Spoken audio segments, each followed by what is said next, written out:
Athenians' achievements. Pericles.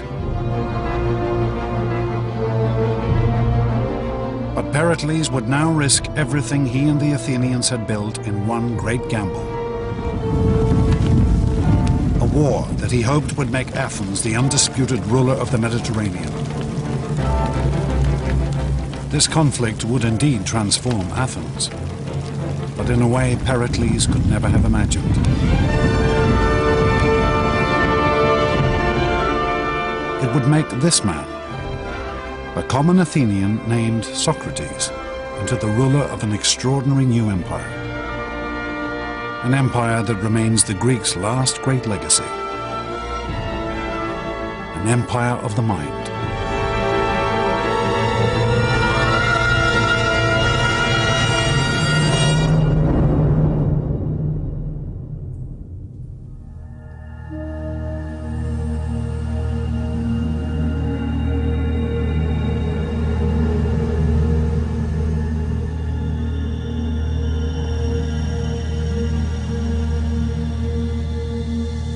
Prison cell in the city of Athens. The year 399 BC. Socrates, the world's most famous philosopher, prepares for his execution. Around him lies a city ruined by war.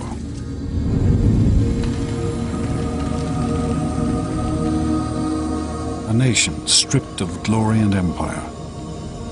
People who have lost everything. Socrates is perhaps the one man who could have saved his fellow citizens from the greatest defeat in their history. Instead, they have condemned him to death. How could the Athenians come to execute one of their most brilliant minds? How could they lose everything that had once made them great? It is a tale that begins 3 decades before.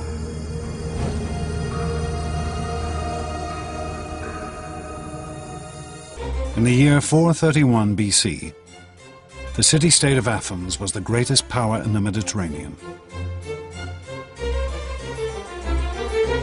Under the leadership of the patrician Pericles, this tiny state had built a naval empire that stretched across the Aegean. Her mighty fleet of trireme warships was the most powerful of the day.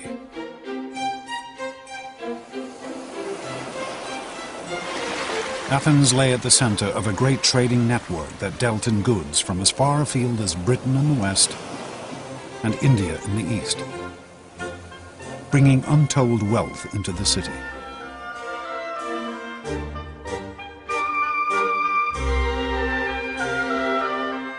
And Pericles had personally devoted himself to making this city the most glorious of the ancient world. He had commissioned the Parthenon, a mighty temple to the goddess Athena, one of the most extravagant monuments in ancient history.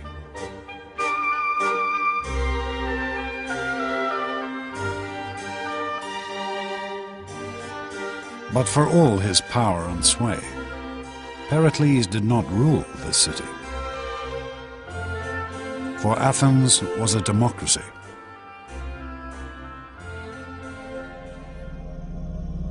This is the assembly area of the Pnyx, home of Athenian democracy.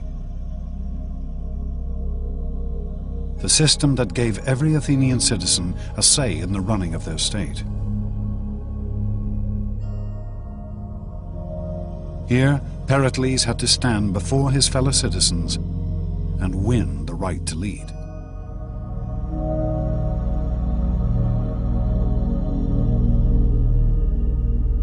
One day in the year 431 BC, Pericles took the podium and presented the Athenians with a bold new plan. A proposal that would offer Athens her final crowning glory. Pericles intended to vanquish Athens' last great rival, the city-state of Sparta. Sparta was the only other Greek state that matched Athens' power. The Spartans ruled all of southern Greece, and they were a fearsome military force. Their citizens were trained from birth in the arts of war.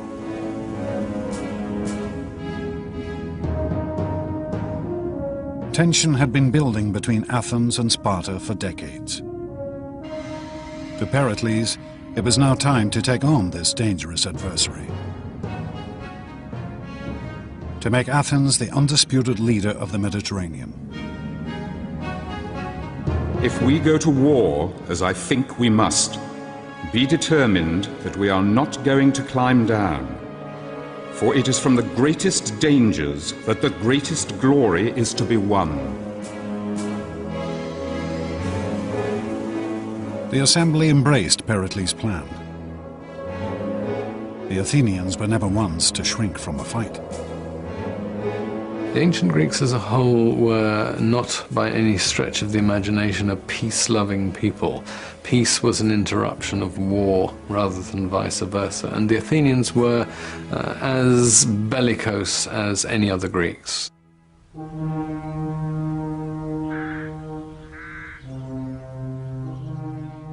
But Pericles knew that any war with Sparta would not be easy to win. For the Spartan infantry were far superior to Athens' forces. Athens' strength lay in her navy.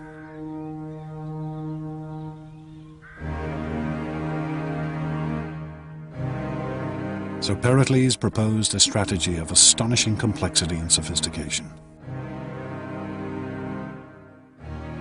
He convinced the Athenians to abandon all the land around Athens and retreat behind the great long walls that stretched down from the city to its harbor at Piraeus.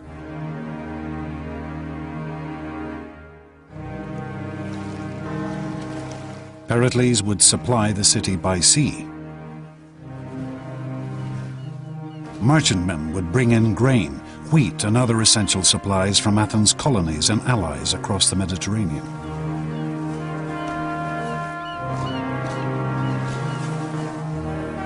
Protected by the mighty Athenian fleet. And Pericles would use this great navy to attack the Spartans from the coast.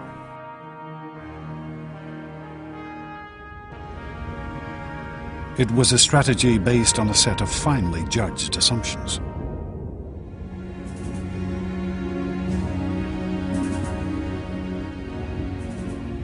Pericles' expectation was that after a year or two, but no more than 3, the Spartans would realize that they could not win the war because the Athenians would never give them the infantry battle they needed in order to win, and they had no other device available. Athens' fleet had always been key to the city's success. It had won the city great military victories, and it had built her an empire.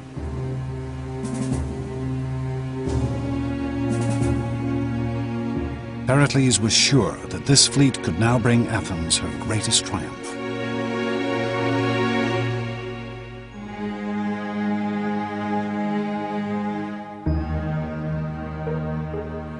The Athenians crowded behind the city walls. Confident in their vision of imperial power and glory, they assumed that Pericles' strategy could only bring them victory. But among this teeming multitude could be found one man who refused to assume anything.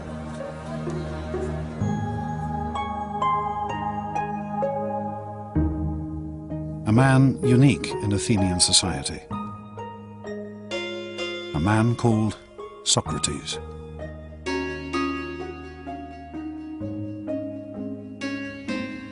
If you were an ancient Athenian citizen, the first thing you'd see is a man who was unbelievably ugly.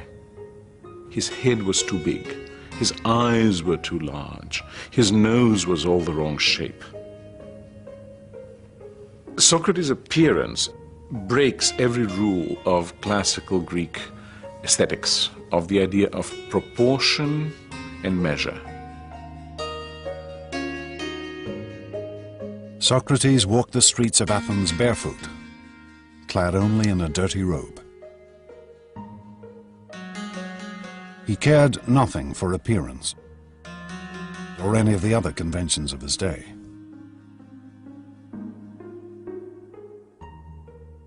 Socrates was interested only in the mind. This unlikely figure would become the leader of a revolution in thinking that had been gathering strength across the Greek world.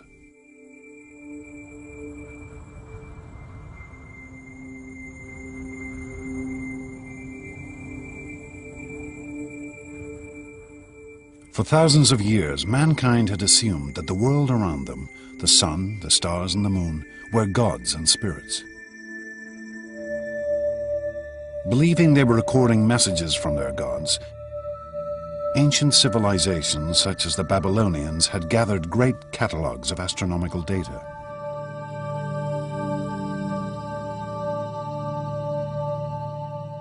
This detailed astronomical calendar from Babylon records the rising and falling of the constellations and the gods they represented.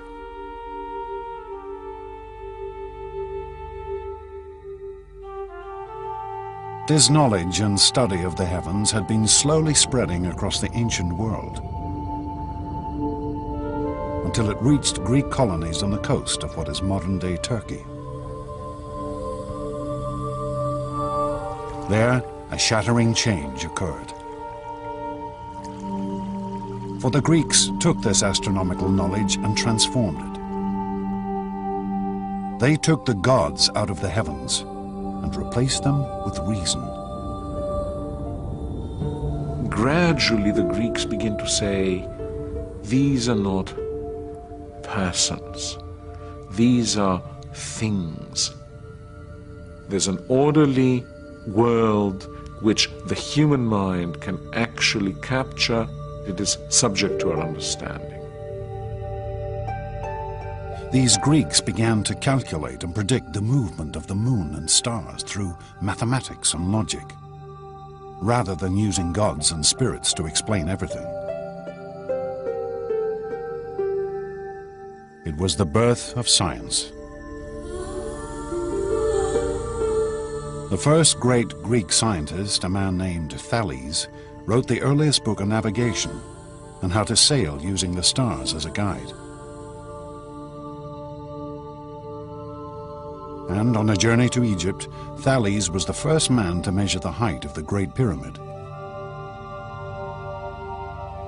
Brilliant idea. He stood next to the pyramid until high noon, when his shadow was exactly the same length as his height. And at that point he measured the shadow of the pyramid and accordingly knew the the height of the pyramid, which is actually an application of a rather sophisticated geometrical theorem. These Greek scientists would go on to measure the circumference of the world when most people still thought it was flat, to devise steam engines, water pumps, and suspension bridges.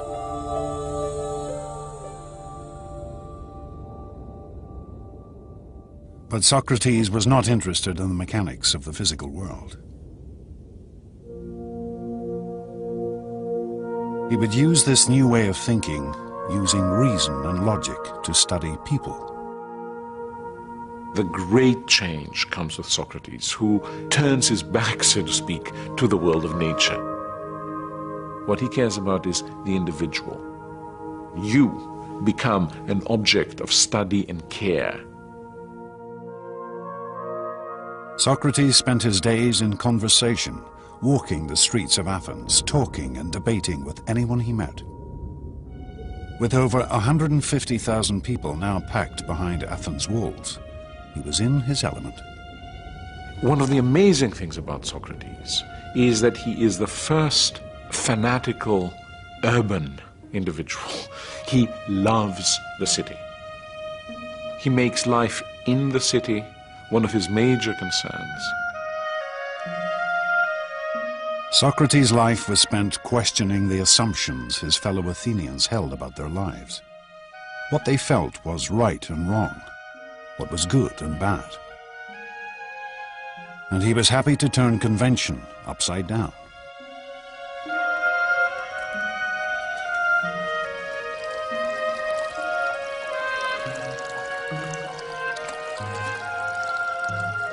One of Socrates' followers recorded how, at the end of a drunken dinner party, Socrates proved to a fellow guest that he was in fact the better looking of the two.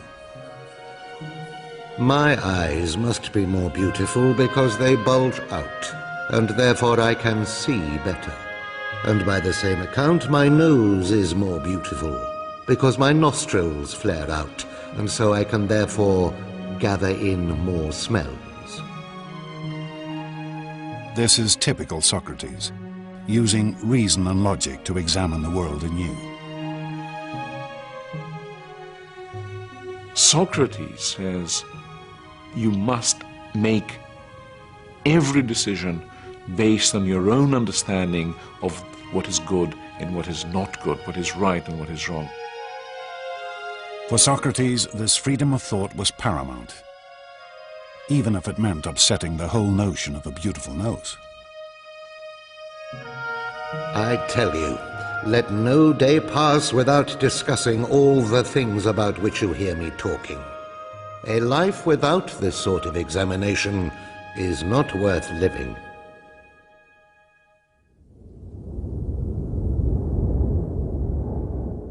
But as Socrates spent his days in debate, his city was fighting a war.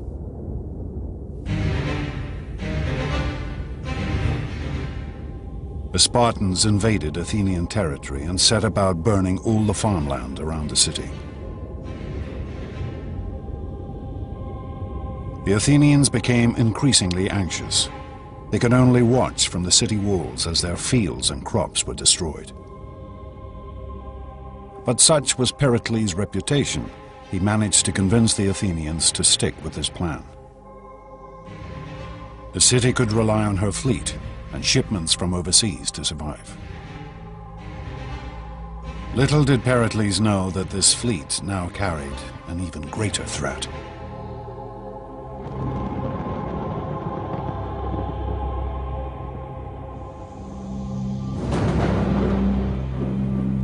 One year into the war, the grain boats that fed the city brought with them an additional cargo: plague.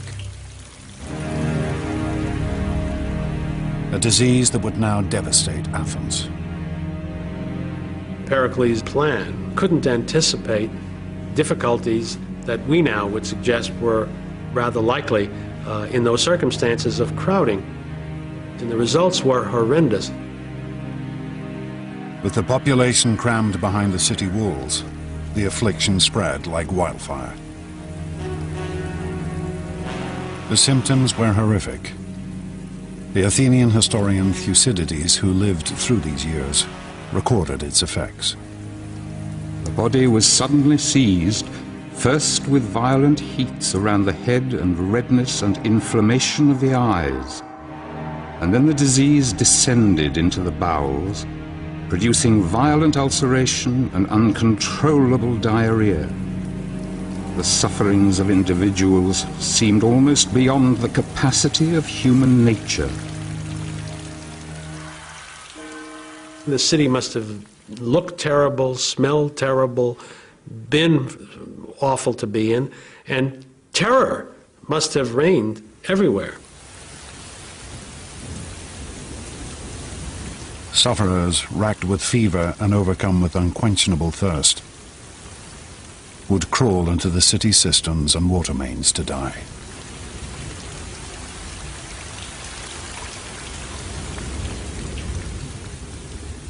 Thucydides witnessed the scene in Athens streets. The bodies of dying men lay one upon another, and half-dead creatures reeled about the streets.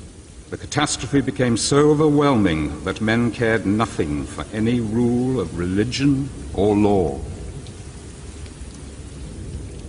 The plague's effects on Athens were absolutely devastating. The whole fabric of Athenian society broke down. Morally, people saw no point in being good. Why be good if the good and the evil die just as easily?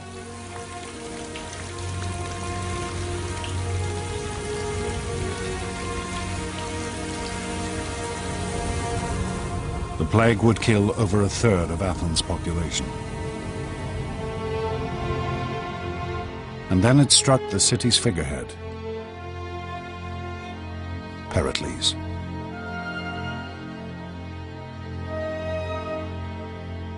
Plutarch, Pericles' biographer, described his symptoms. The plague seized Pericles, not with sharp and violent fits, but with a dull and lingering distemper, wasting the strength of his body and undermining his noble soul.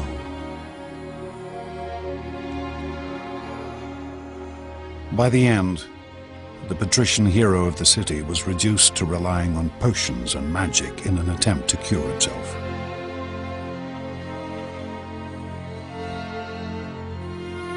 He showed one of his friends a charm that a woman had hung around his neck, as if to say that he was very sick indeed when he would admit of such foolery as this.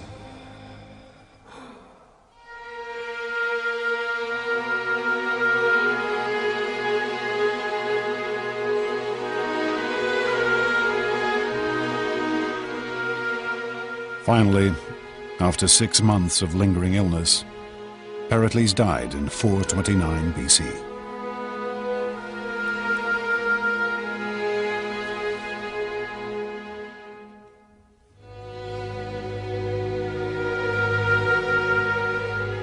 Pericles had planned to make Athens into the Mediterranean's greatest power. But his carefully calculated strategy had brought only disease and death. Like most brilliant men, like most people who have had great success all their lives, Pericles simply underestimated the degree to which some things are out of the control of the very best intelligence and the very best knowledge that there are.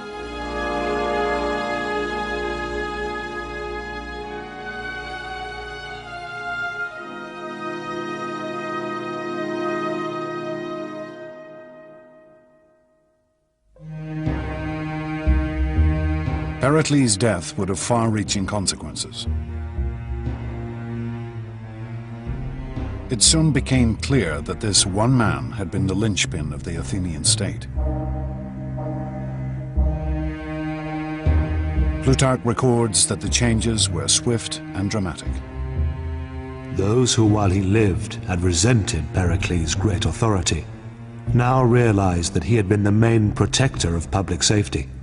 So great a corruption and such a flood of mischief and vice followed.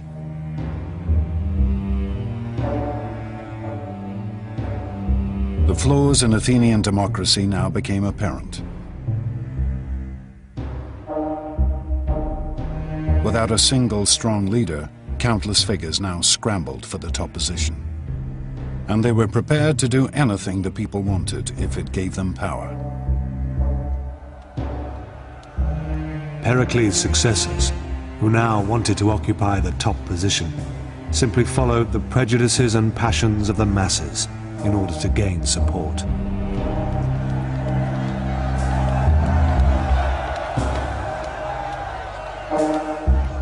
Athenian democracy now revealed a new and terrifying potential. The potential to slide into mob rule. Crippling her ability to fight a war.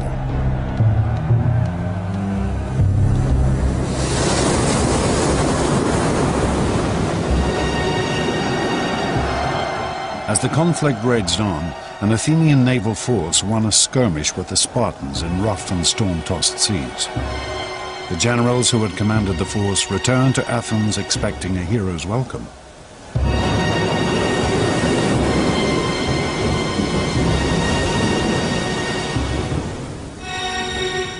Instead, they were thrown into prison.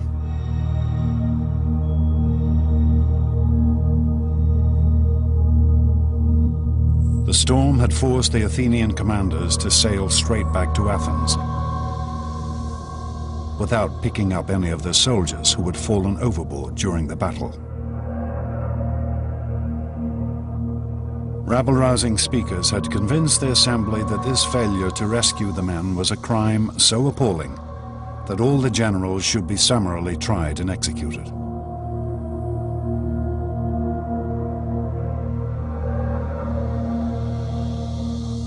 We know of only one man who stood up and attempted to calm the fevered assembly: Socrates. Socrates alone, and against the very, very serious and vocal and aggressive and mad, furious reaction of the public, stood his ground and said it was the wrong thing to do. He was going to vote against it. Socrates' principle of questioning the society he lived in now had a real and practical purpose. He refused to bow to any pressure and thought for himself and do the thing that his conscience and his reasoning told him was the right thing to do.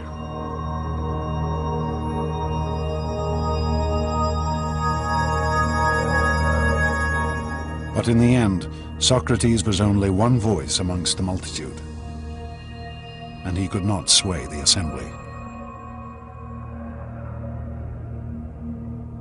The generals were condemned to death by drinking poisonous hemlock.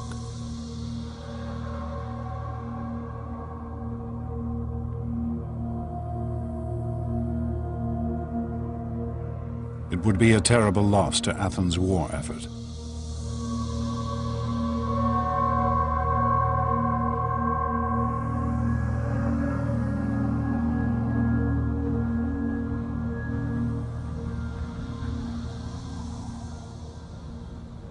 With the assembly in the hands of self-interested despots, once mighty Athens began to lose her way.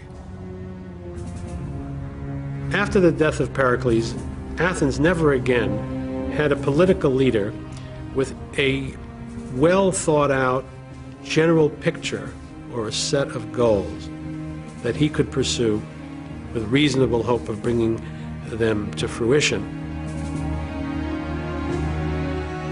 The war against Sparta degenerated into a bitter, dragging conflict that spread over a decade.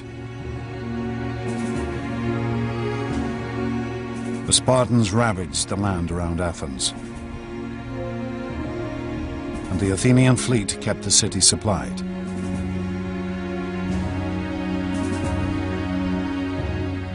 Neither side was able to defeat the other.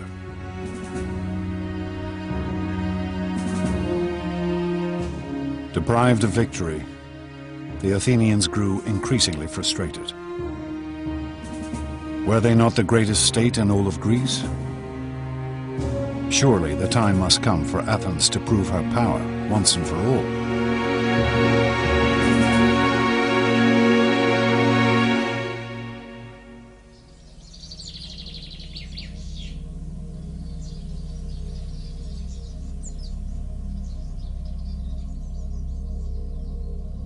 Then, in the year 416 BC, a daring proposal was put before the assembly. A proposal which, even if it did not defeat the Spartans, would at least satisfy Athens' hunger for glory. A small Greek colony on the island of Sicily had asked for protection. Protection from a neighbor allied with Sparta. Why should the Athenians not come to their aid, humiliate their Spartan adversary, and perhaps conquer all of Sicily at the same time? As one Athenian addressed the assembly, "This is the way we won our empire, and this is the way all empires have been won. Let us set out on this expedition, for it will destroy the arrogance of the Spartans, and at the same time we shall become rulers of all Greece."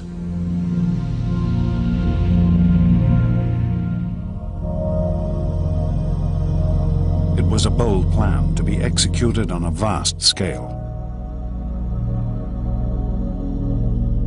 requiring a great fleet of warships and a landing force of over 10,000 men.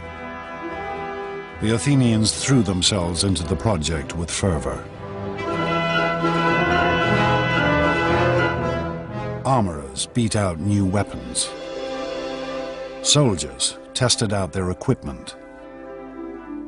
Stores were loaded onto a fleet of Athenian triremes. and the shipwrights prepared their vessels for the sea.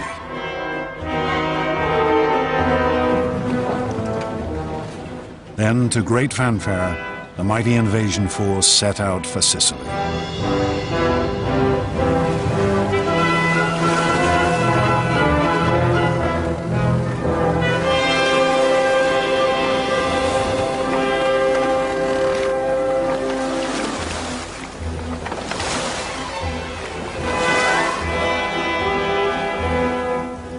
Six months later, word came back.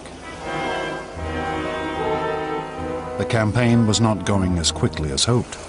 They needed reinforcements.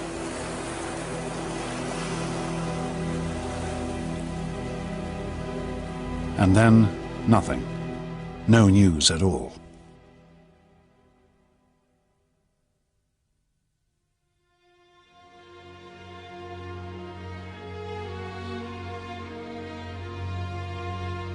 Then, in the autumn of 413 BC, a sailor arrived in the city.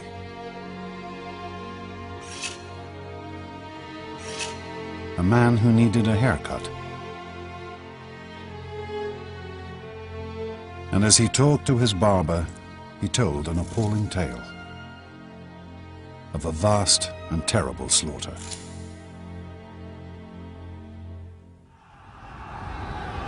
It was the story of an invading army that had been pinned down where it landed, of how its leaders had argued with each other about strategy, of how their food and water had run out, of how they'd attempted to ford a great river in a desperate attempt to escape.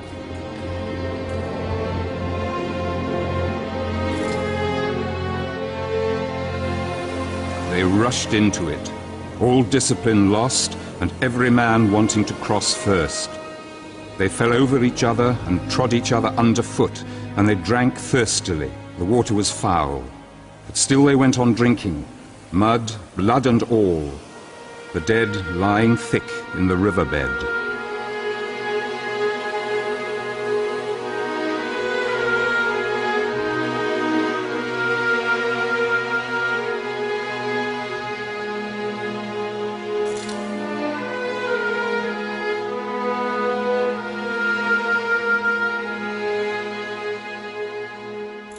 This was how the Athenians discovered that they had been the victims of one of the greatest defeats in ancient history.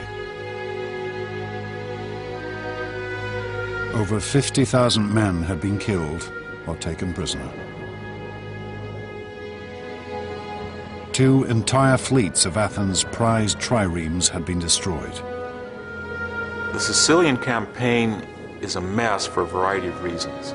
First of all, it's a long way away. It's over 600 or 700 miles.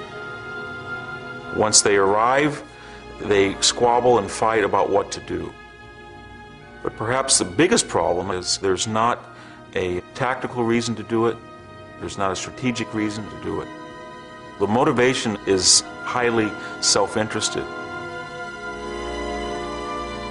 The Athenians, entranced by a vision of imperial glory, had in fact engaged in a pointless and vain campaign. They believed that wrongly they could go quickly in, raise the countryside, and win a quick victory and a rich tributary subject state. Thucydides recorded the scale of the devastation. This was the most notorious action that we know of in Greek history, for they were absolutely, calamitously defeated. The losses were total. Army, navy, everything was destroyed.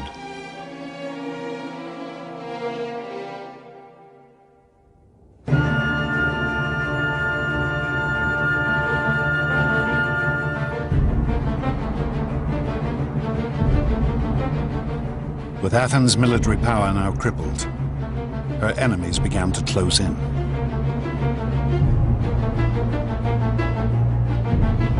The Persians, whom the Athenians had humiliated 50 years before, now saw the ideal opportunity for revenge. They approached the Spartans with the offer of help. The Persians have been watching this carefully, and they decide to intervene and subsidize the Spartans, and that subsidy is in the form of manpower for rowing and fleet construction. Where previously the Spartans had never been a naval nation, now they had a fleet paid for with Persian gold.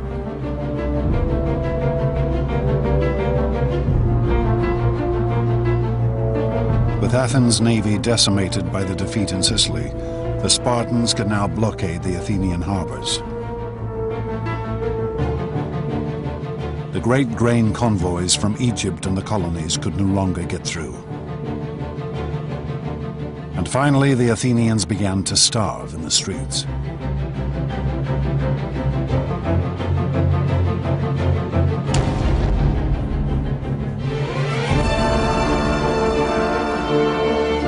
The people turned to their patron goddess, Athena.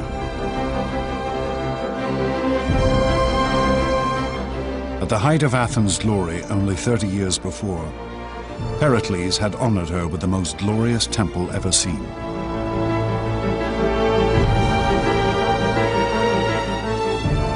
But the goddess could offer no help now.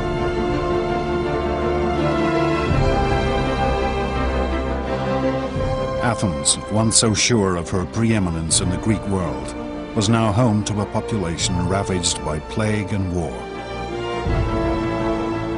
besieged and starving. With her treasuries empty and her once proud fleet crippled. In 404 BC, Athens finally surrendered to the Spartan commander, Lysander.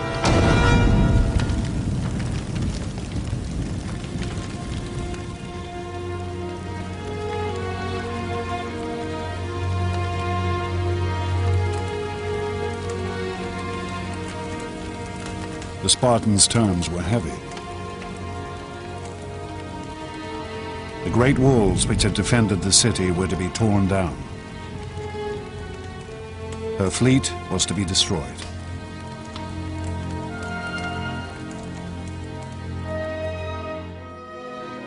We had this wonderful scene of Lysander sailing into the Piraeus and dismantling the Athenian fleet. That's important because the destruction is symbolically a destruction of the Athenian Empire.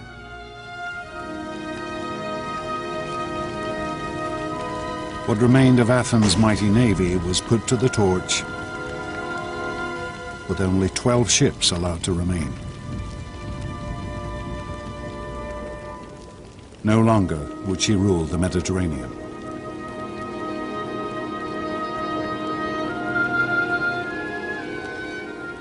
The Athenians became convinced that they could do, finally, in the end, more than they really could.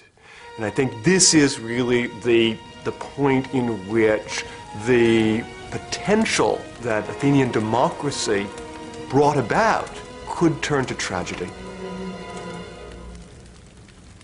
They could achieve great things, they could not achieve all great things. But it would still take one more act of vanity and violence before the Athenians could redeem themselves. And their city could be reborn.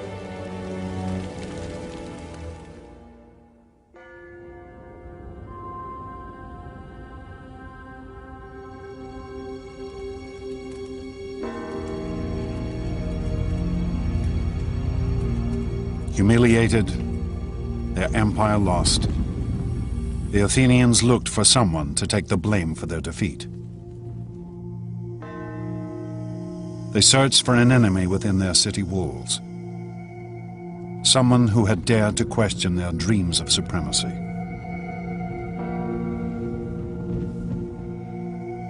They searched for Socrates.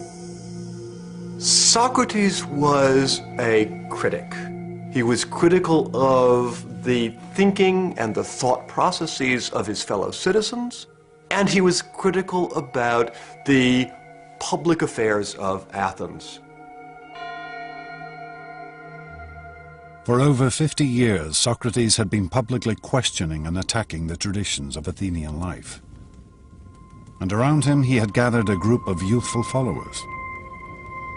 Surely this must have weakened the city's moral character, undermined her hunger for victory.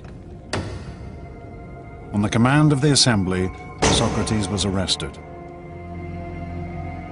on charges of questioning the state religion and corrupting the youth of the city. I am quite sure that especially in a relatively small society like Athens, someone who is constantly questioning the principles by which the society has traditionally governed itself will be perceived as a very major danger by at least some people in society. You can easily see that a few hundred people might want him out, and they did. The Athenians would now put to trial the one man who dared to question the way they lived their lives.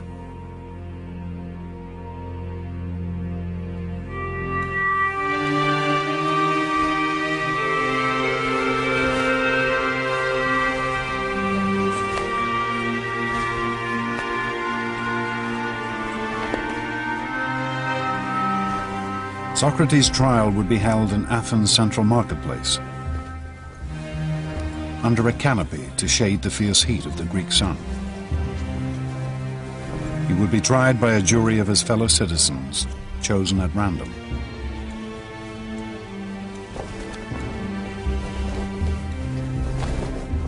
But this would not be a trial we would recognize. The Athenian legal system was remarkably different from a modern system. There are no lawyers involved with this. There is no trained judge involved with this. It is in some ways a very frightening system from a modern point of view. The law did not have the same stature in Athens that it has in a modern society. Socrates would be judged by the same kind of group he had watched condemn 6 generals to summary execution 7 years before.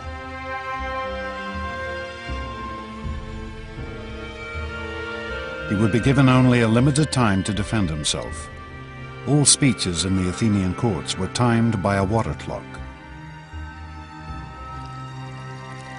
1 jar of water steadily running into another.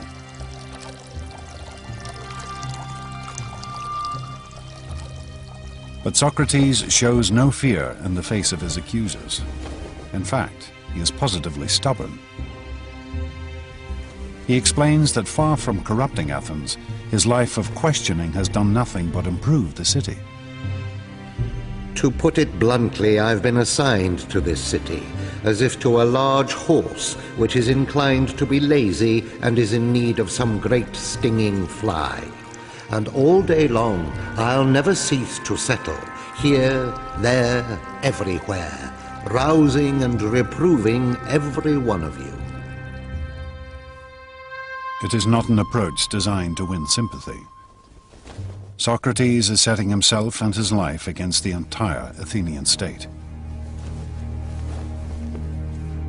He is doing what he thinks is the right thing to do. He thinks the life he has chosen, this life of thinking for yourself, is the best life. As he says in his speech, the unexamined life is not worth living for a human being.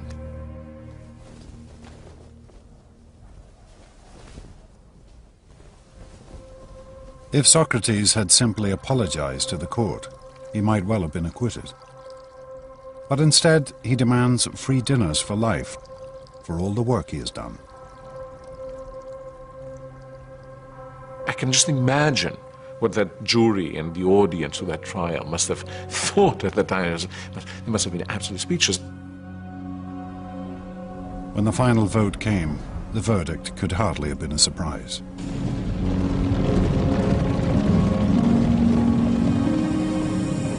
The court found Socrates guilty with the penalty of death.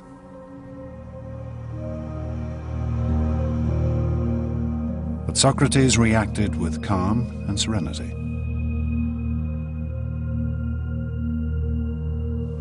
Well now, it is time to be off, I to die and you to live. But which of us has the happier prospect is unknown to anyone but heaven.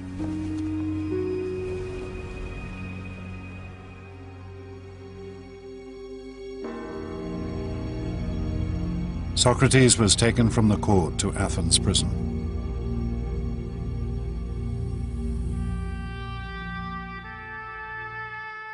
The site of this prison still exists. We can still trace the layout of the cell in which Socrates was probably held.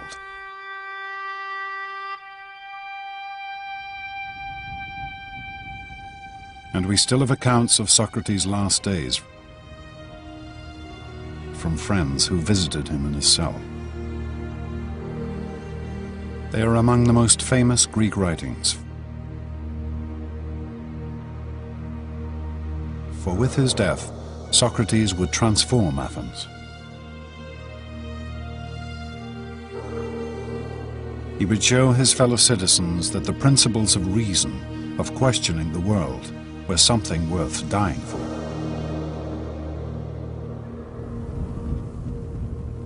Socrates would be executed in the traditional Athenian manner, by drinking hemlock.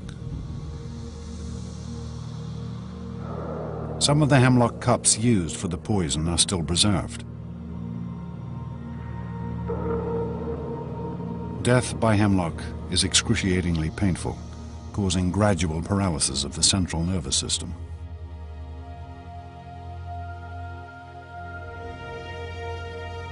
But as the moment of his execution drew near, Socrates turned to his friends, treating the whole affair as if it were nothing at all. For me, the fated hour calls. In other words, I think it's about time I took my bath. I prefer to wash before drinking the poison, rather than give the women the bother of washing me when I am dead. But as the hemlock was poured, his friends broke down. We have the account of one named Fido. In spite of myself, the tears came pouring down, so that I covered my face and wept broken-heartedly. And then everyone in the room broke down, except Socrates himself, who said, "Really, my friends, what a way to behave. I'm told that one should make one's end in a reverent silence. Calm yourselves and be brave."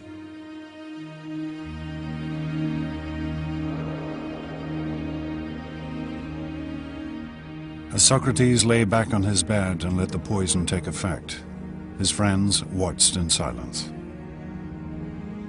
Here was a man who was dying not for glory, not for fame and honor, but for the sake of his principles, because he believed that man should question the world around him. It was a sight they would never forget.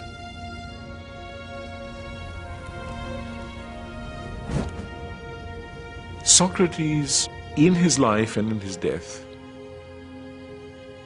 becomes a completely new Greek hero. From now on, the hero is a person of conviction, a person who will follow nothing but the dictates of his intellectual conscience, and that is a new conception of what a human being is like and what a good human being must be like.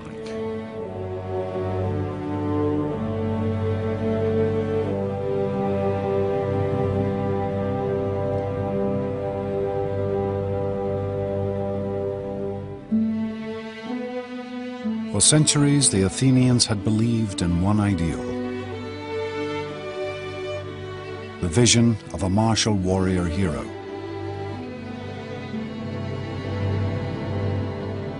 It had driven them to conquer great foes, to build a mighty empire. But now, in the depths of defeat, they discovered a new figure to venerate. Effigies of Socrates have been found amongst the ruins of the Athenian prison.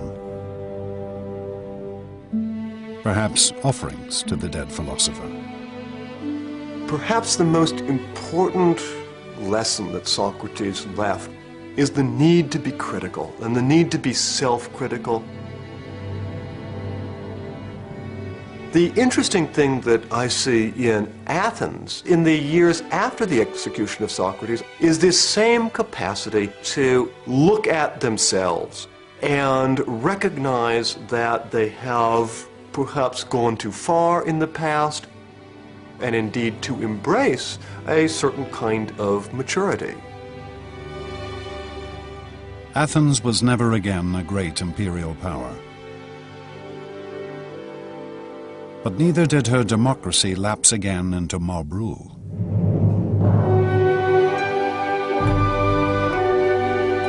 Instead, she became a city of intellectual inquiry.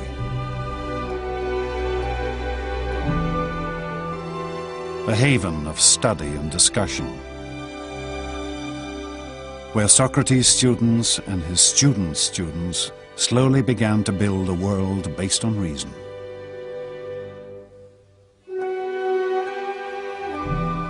Plato tried to formulate the ideal society.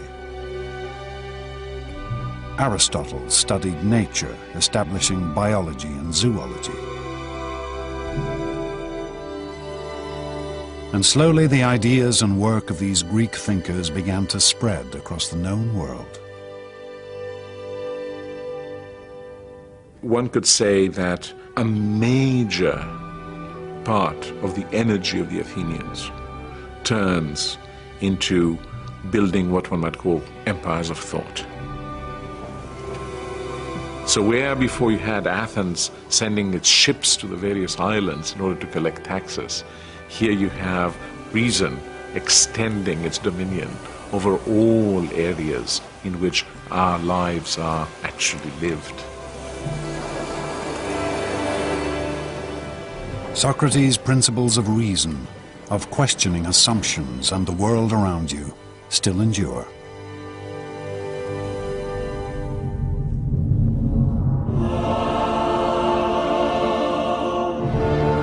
In the space of less than 200 years, the ancient Greeks transformed their world. For amongst these ruins, a few great figures carved a mighty empire.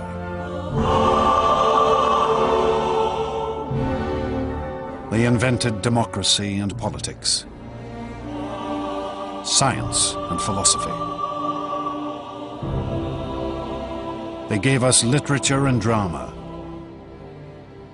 art and monuments which still take our breath away.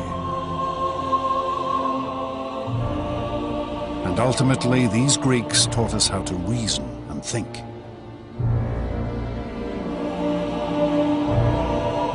Two and a half thousand years later, their astonishing achievements continue to shape our world.